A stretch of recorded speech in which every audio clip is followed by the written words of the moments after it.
प्रणाम दोस्तों, मैं डॉक्टर प्रीतम कुमार। आज इस वीडियो में क्या बात करने वाले हैं, नेशनल इम्यूनाइजेशन शेड्यूल यानी कि जो वैक्सीनेशन होता है उसके बारे में बात करेंगे। तो जो हम आज आपको नेशनल इम्यूनाइजेशन शेड्यूल के बारे में बताएंगे ये बिल्कुल लेटेस्ट है, यानी कि बिल्कुल नया है। ये जो है 2023-2025 का जो शेड्यूल है उसके अकॉर्डिंग हम आपको बताएंगे, ओल्ड वाला शेड्यूल के अकॉर्डिंग नहीं बताएंगे।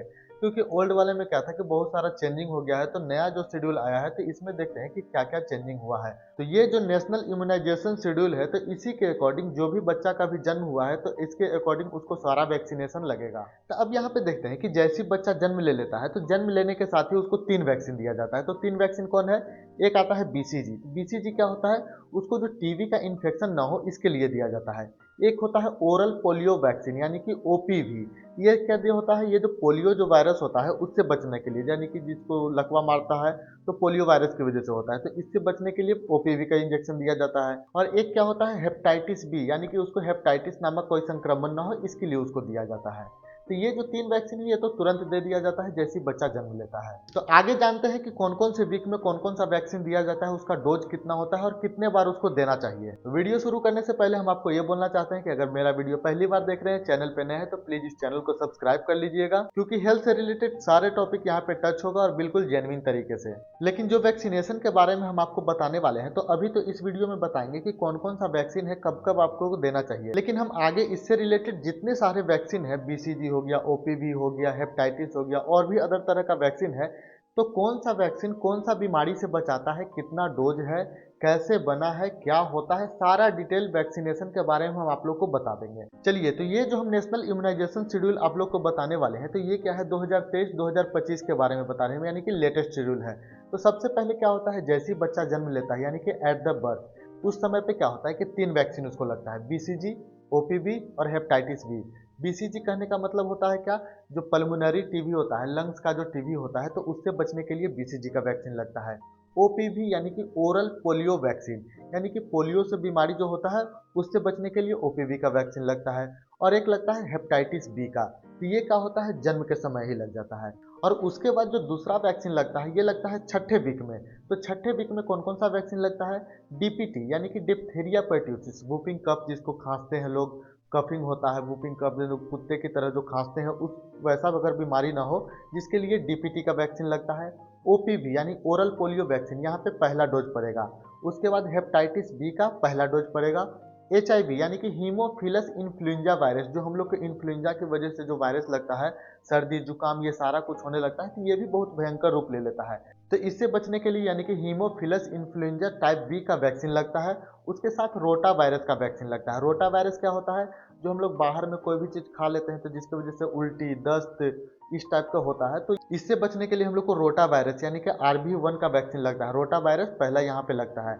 इसके बाद कौन सा वैक्सीन लगता है? इसके बाद जो वैक्सीन लगता है उसको बोलते हैं वैक्सीनेटेड इनएक्टिव पोलियो वैक्सीन। और इसके बाद कौन सा वैक्सीन लगता है? इसके बाद जो वैक्सीन लगता है उसको बोलते हैं PCV1 यानी कि न्यूमोकोकल का फर्स्ट डोज लगता है। तो ये जो वैक्सीन के बारे में आपको बताएं तो ये कब लगेगा? छठे वीक में। तो कौन कौन सा है? DPT, OPV, HPV, HIV, rotavirus, fractionated inactive polio vaccine और पीसीवी। तो ये जो वैक्सीन है छठे वीक में लगेगा। तो अब आता है 10वें वीक में। तो 10वें वीक में कौन सा वैक्सीन लगता है? यहाँ पे लगेगा DPT2 यानी कि डिप्थीरिया पर्ट्यूसिस होता है, उसका दूसरा डोज लगेगा। OPV2 यानी ओरल पोलियो वैक्सीन का दूसरा डोज लगेगा। HPV2 यानी कि हेपेटाइटिस बी जो होता है उसका दूसरा डोज लगेगा। HIV यानी कि हीमोफिलस इन्फ्लुएंजा वायरस जो होता है उसका दूसरा डोज लगेगा। रोटा वायरस का यहाँ पे दूसरा डोज लगेगा। तो अब आता है 14वां वीक यानी कि 14 वीक। इस दौरान कौन कौन सा वैक्सीन लगता है? तो इस दौरान लगता है DPT3 यानी कि डिप्थीरिया पर्ट्यूसिस से उसका तीसरा डोज लगेगा। OPV3 यानी कि ओरल पोलियो वैक्सीन होता है उसका तीसरा डोज लगेगा। हेपेटाइटिस B3 यानी कि हेपेटाइटिस बी का तीसरा डोज लगेगा।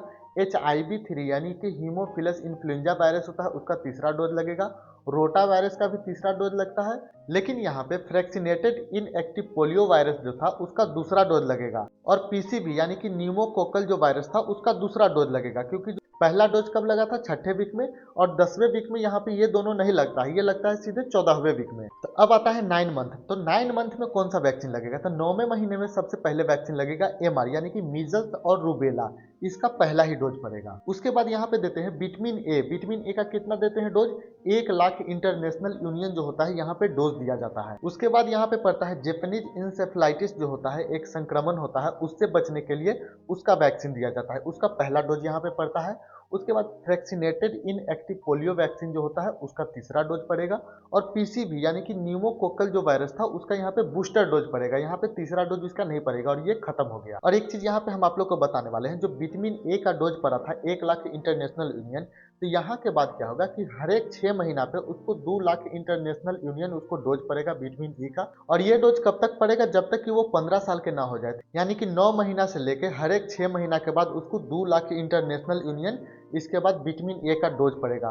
और ये डोज टोटल कितना हो जाएगा? 17 lakh international union total vitamin A का डोज पड़ना चाहिए। उसके बाद हम लोग देखते हैं कि 16 से लेकर 24 मंथ का जो समय होता है, इस दौरान कौन कौन सा वैक्सीन पड़ता है? इस दौरान क्या पड़ता है कि डीपीटी यानी कि डिप्थीरिया परट्यूसिस है, उसका बूस्टर डोज पड़ता है। उसके साथ ओपीवी यानी कि ओरल पोलियो वैक्सीन होता है, उसका भी बूस्टर डोज पड़ता है। उसके बाद 16 से लेकर 24 मंथ तक का जो एज होता है, इस दौरान क्या होगा? एमआर का सेकेंड डोज पड़ेगा। और यहाँ पे जैपनीज इंसेफ्लाइटिस जो वैक्सीन था उसका दूसरा डोज पड़ेगा। तो इसके बाद क्या आता है? 5 साल का एज। जो 5 साल का एज आता है तो इस दौरान क्या होगा? डीपीटी का सिर्फ बूस्टर डोज पड़ेगा। तो 5 साल के बाद वैक्सीन कब पड़ेगा? 10वां साल में। तो 10वां साल में क्या होता है कि सब इसके पहले पड़ता था टीटी का वैक्सीन यानी कि टेटनस टॉक्सॉइड का वैक्सीन पड़ता था, लेकिन जो शेड्यूल में चेंजिंग हुआ है तो इसके बाद अब क्या पड़ने वाला है? टीडी यानी कि टेटनस डिप्थीरिया नाम का वैक्सीन होता है, दोनों का कॉम्बिनेशन होता है, ये पड़ता है। और 10वां के बाद जो 16वां साल होता है उस दौरान पहले क्या होता था कि टीटी का वैक्सीन पड़ता था यानी कि टेटनस टॉक्साइड का वैक्सीन होता था, लेकिन अब शेड्यूल में जो चेंजिंग हुआ है जिसकी वजह से क्या हो गया कि टीडी का वैक्सीन पड़ता है यानी कि टेटनस डिप्थीरिया का वैक्सीन पड़ता है। और एक चीज यहाँ पे इंपॉर्टेंट चीज आपको बताने वाले हैं कि जैसे ही बच्चा का जन्म हो जाता है तो जन्म लेने के साथ ही उसको क्या होता है कि विटामिन के का इंजेक्शन दिया जाता है। और वो कितना दिया जाता है? 0.5 mg दिया जाता है। ये क्यों दिया जाता है? क्योंकि क्या होता है कि बच्चा जब जन्म लेता है तो उसके अंदर क्लॉटिंग फैक्टर नहीं होता है, हो सकता है कि हेमरेज हो जाए, ब्लीडिंग हो जाए, तो जिससे बचने के लिए विटामिन के का इंजेक्शन दिया जाता है। तो ये था जानकारी वैक्सीन के बारे में कि कौन से एज में कौन सा वैक्सीन देना चाहिए। अगर ये जानकारी आप लोग को अच्छा लगा होगा तो प्लीज हमारे चैनल को सब्सक्राइब कर लीजिएगा। अगर आपके मन में किसी भी तरह का क्वेश्चन है या फिर कुछ भी पूछना चाहते हैं तो आप हमें कमेंट करके पूछ सकते हैं, या फिर डिस्क्रिप्शन में नंबर दिया गया है वहां से डायरेक्ट मैसेज करके भी पूछ सकते हैं। तो मिलते हैं अगले वीडियो में, तब तक के लिए धन्यवाद।